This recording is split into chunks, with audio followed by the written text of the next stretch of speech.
Assalamualaikum warahmatullahi wabarakatuh. Nah, teman-teman semuanya, apakah kalian sudah tahu bahwa sesungguhnya di dalam Islam itu ada 4 bayi yang bisa berbicara sebagaimana dalam kitab-kitab salaf yang telah kita pelajari. Adapun keempat bayi tersebut, yang pertama adalah satu, yaitu Nabi Isa. Nabi Isa di waktu beliau masih kecil dan digendong oleh ibunya, Ibu Maryam. Beliau bisa berbicara yaitu ketika Siti Maryam ibunya pulang ke kampung dan beliau tidak mempunyai suami tapi bisa melahirkan. Maka tiba-tiba ketika ibunya itu difitnah dan dicaci maki oleh orang-orang kampung, oleh penduduk desa, maka tiba-tiba Nabi Isa yang waktu itu masih kecil di dalam gendongan ibunya bisa berbicara dan membela ibunya bahwa beliau adalah hamba Allah dan juga akan menjadi nabi selanjutnya. Yang kedua adalah bayi yang menjadi saksi daripada Nabi Yusuf, yaitu kita ingat bahwa Nabi Yusuf itu pernah difitnah oleh Zaliqah, oleh istri pejabat yang waktu itu menginginkan Nabi Yusuf untuk berbuat zina, dan ketika Nabi Yusuf tidak mengendakinya, beliau keluar dari kamar untuk membuka pintu namun dihalangi oleh Zaliqah, dan kemudian baju beliau ditarik dari belakang sehingga baju beliau yang belakang itu robek. Nah, ketika pintu terbuka, kemudian dipergoki oleh orang-orang dan kemudian beliau difitnah oleh Zaliqah. Seketika itu juga orang-orang datang menghubungi, dan di antara orang-orang tersebut ada seorang ibu yang membawa anak kecil.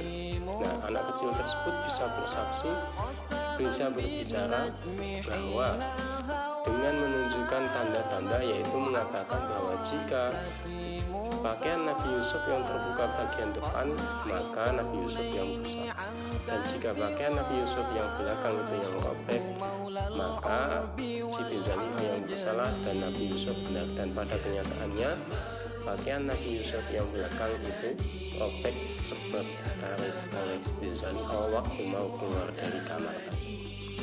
Selanjutnya adalah bayi yang menjadi saksi Juret, yaitu Juret adalah seorang hamba yang soleh. Dia difitnah oleh seorang pelacur yang mengatakan bahwa pelacur tersebut membawa bayi kecil dan mengatakan bahwa bayi tersebut adalah hasil hubungan zina antara dia dengan Juret. Nah, seketika itu juga Juret yang beribadah di tempat ibadahnya musola kecil itu diseret oleh penduduk kampung, kemudian dihakimi. Nah, ketika dihakimi tersebut terjadi keajaiban, yaitu anak kecil tersebut setelah tempat ibadahnya Juret itu dihancurkan, kemudian Juret dipukuli habis-habisan dan dituduh, kemudian pelacur itu mengatakan bahwa bayi tersebut adalah anaknya Juret dan dia hasil zina, maka anak tersebut pun dicolek oleh Juret. Seketika bisa berbicara dan ditanyai oleh Juret dengan pertanyaan, "Hai anak kecil, hai bayi, siapakah ayahmu yang sebetulnya?" Maka tiba-tiba anak kecil tersebut pun bisa berbicara dengan izin Allah dan menjawab pertanyaan Juret bahwa ayahnya bukan Juret, ayahnya adalah seorang penggembala kambing, yaitu penggembala kambing yang ditemui oleh pelacur tersebut ketika dia merayu Juret dulu tidak berhasil, kemudian dia melampiaskan nafsunya kepada orang yang ditemui, yaitu penggembala kambing, kemudian dia melakukan hubungan suami istri di sana dan sehingga hamil. Jadi anak tersebut bukan anak Juret tapi anak penggembala kambing. Itu yang ketiga. Selanjutnya bayi yang keempat adalah anak daripada Siti Masyitoh. Siti Masyitoh adalah pelayan kepercayaan tukang sisirnya istrinya Raja Fir'aun.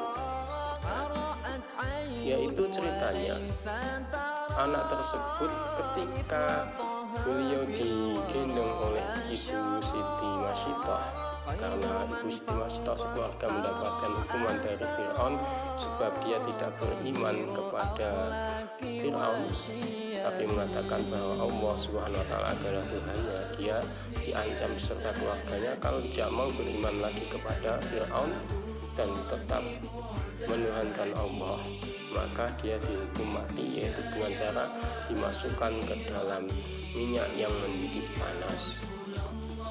Nah, ketika dalam hati Siti Masyitoh merasakan keraguan karena membawa anak kecil, yaitu bayinya sendiri, tiba-tiba atas izin Allah bayi tersebut bisa berbicara dan mengatakan kepada Ibu Masyitoh, "Wahai ibuku, janganlah engkau ragu bahwa sesungguhnya surga telah di depan mata."